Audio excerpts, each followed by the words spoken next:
Panther people, what up? The season is here. Carolina Panther football is just a couple days away. I'm going to tell you how the Panthers are going to win and how this could go incredibly poorly. Watching Panthers post to Phil Perkins. If you are new here, welcome. What's going on? This is my sunroom. This is my setup. I'm Phil. I'm a Carolina Panthers fan in Toronto, Ontario, Canada. Been a fan since way back playback, and I started this vlog during the Sam Darnold years, during the pandemic. It was dark for multiple reasons, but now you can understand the hypeness, the fact that I am hyped because Bryce Young is our quarterback, Frank Reich is our head coach, and there's like 300 years of experience on the coaching staff, and so I'm going to level with you right now.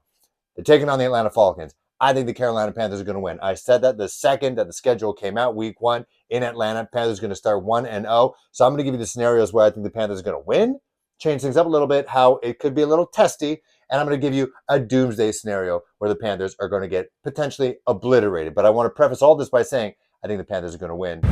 So the most ideal situation, obviously everybody knows Brian Burns has not yet signed his new contract. He's making like $14 million or $5 million, something like that. Everyone already knows the contract Nick Bosa just signed. 5 years, $170 million, $34 million every single year. Will Brian Burns get that? In this ideal scenario, the Panthers pay him for $34.5 million per year. You got to pay him, but the moment is here.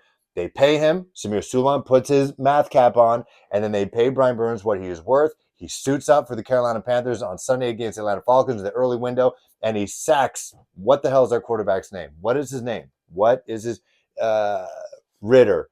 Desmond Ritter.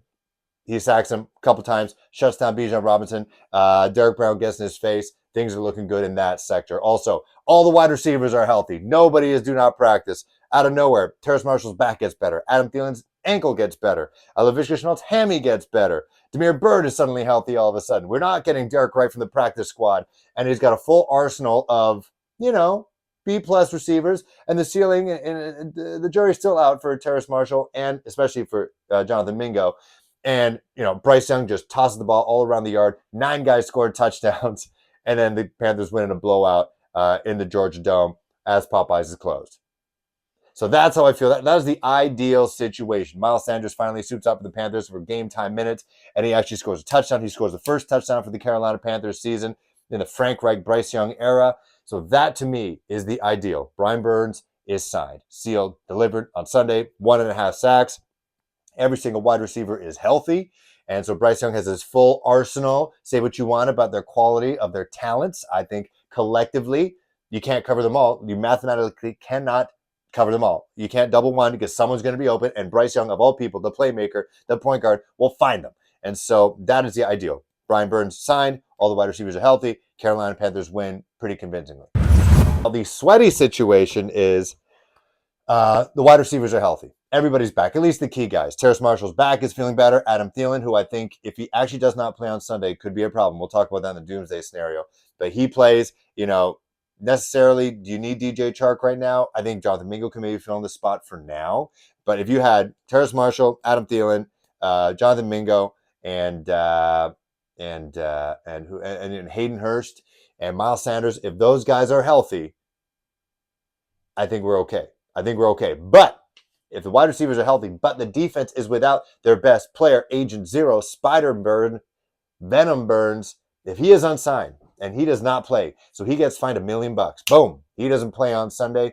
No Brian Burns. I think the defense is the defense that we saw during the preseason against the New York Giants, a team that can't stop anybody. Is not putting pressure on the quarterback. Obviously, you still got Derek Brown. You still got Jeremy Chin. You still got Frankie Luvu. You still got those guys.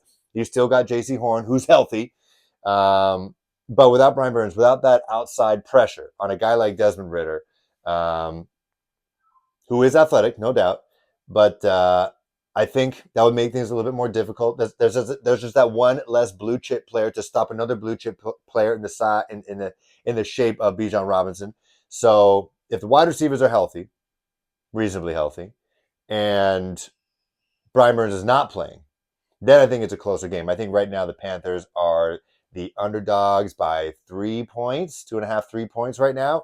I think it'd be a tight game like that. I don't know which way you want to bet. I'm not a betting expert. It'll definitely be a tighter game, a game where, full disclosure, I'm working during the game.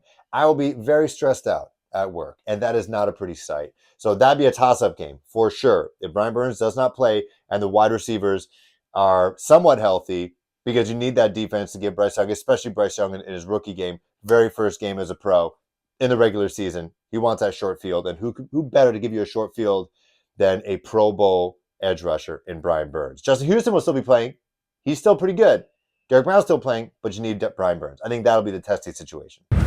The Doomsday situation, Lamont, Scott Fitterer, Dan Morgan are like, you know what? $34 million is a lot of money for an edge rusher. You've only had double-digit sacks the last 2 years. We don't care about what you're going to be. We're caring about what you have been. And we're just going to maybe call the Rams again, see if they want to trade it for you again. Maybe get 2 firsts in that second, maybe just the 2 firsts. And Brian Burns doesn't play at all. Doesn't sign a contract with the Panthers. He sits out the year. He spends the $17 million in fines. He doesn't play for the Panthers, so doesn't play on week 1.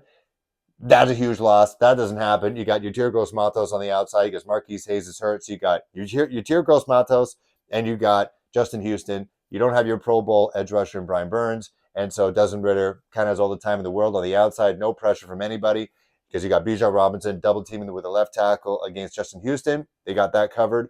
And that's a big problem on the defense. And then also on the defense, all of a sudden, J.C. Horn tweaks his tailbone. All his injuries haven't been weird. They haven't been ACLs or MCLs. They've always been like broken foot, broken wrist, little problem with the ankle here. So J.C. Horn tweaks his upper back. J.C. Horn tweaks his upper back, try to cover Drake London, tweaks that, and he's on the sideline for the rest of the game. So now you got who's on the outside? You got Dante Jackson, and then you got C.J. Henderson, and up against Kyle Pitts, Drake London, Bijan Robinson. Not ideal. Not ideal. Can't forget about Cordero Patterson as well. And then on the offensive side, our starting wide receivers are rookie Jonathan Mingo, who I still have a lot of hope for in the future, Derek Wright, picked up from the practice squad, and Laviska Shenault on the outside. Because Adam Thielen is hurt with his ankle. I don't know what's happening at practice lately. DJ Chark's hurt with the hammy, and TMJ still with the back issue. So our star skill players are Miles Sanders, Derek Wright, Jonathan Mingo, Laviska Shenault, who just came off a concussion, and Hayden Hurst. That's our offense. That is not ideal because you can double some guys and, or you can cover all those guys. You can cover all those guys. And you can only hit your head against the wall so many times with Miles Sanders and Chuba Hubbard and Raheem Blackshear. So that is a doomsday scenario. No Brian Burns. J.C. Horn goes down with a weird injury. And absolutely everybody who's on the injury list for the Carolina Panthers wide receiver room is not available because you need Adam Thielen. I know he's older. He's kind of walking out the pasture a little bit, Jared Allen style with the Carolina Panthers. Literally the same team, Minnesota to the Panthers. And you need him to move the chains. He is Mr. Reliable. He did catch Bryce Young's first touchdown as a pro, preseason or not. He's a veteran. He runs those routes well. Mind you, his hands have been kind of iffy, at least in the preseason. Maybe his head just wasn't in the game because of the preseason, but you need him to move the chains. You need Mr. Reliable. We haven't seen much out of Laviska Shenault or Terrace Marshall yet. Literally have not seen enough. And so to put the pressure on Jonathan Mingo, again, a rookie, and then to Laviska Shenault, who's really like a breakout, like home run type of player. Don't really trust him on the outside yet. And then Derek Wright, again, a guy who showed flashes. He showed flashes, had a little bit of chemistry with Bryce Young during the preseason. But again, he's on the practice squad for a reason. And after that game, the Panthers would definitely lose that one. And it would not be close, in my opinion. And Panther fans will be doing what I would be doing, going to 2024 mock draft, the big board, just see what wide receivers are available in the second round. Because, again, we don't have our first round pick. So that would be a doomsday scenario. Okay, these are just, simulations here that I'm making up in my mind. In my mind, reality, right now, as we speak, if I had to put my money on it, Panthers are winning this game, and it's going to be close. Maybe a field goal game. So those are my scenarios for the Carolina Panthers. Let me know, which one do you think is more likely? The ideal, where the Panthers win. Everyone's here. Everyone's healthy. Everyone's paid. The little bit sweaty could go either way. No Brian Burns or no wide receivers or vice versa. Or the absolute doomsday, just put me out of my misery scenario. No Brian Burns and friggin' Laviska Shenault is our most veteran wide receiver out there. So let me know which one you like. Again, if you're new here, make sure you say hello to everybody in the comments. It's a beautiful place. Make sure to like, subscribe, buy a mug. A lot of people visiting these Panthers Post mugs. Buy one. It's great to start your Sunday. Might be working on some new designs. But again, appreciate you guys. It's week 1. Of course, there's going to be a recap of the game. It's going to be Sunday night or Monday morning. I have Mondays off, so it could happen then. I appreciate you guys. Give me your score predictions below. See you soon.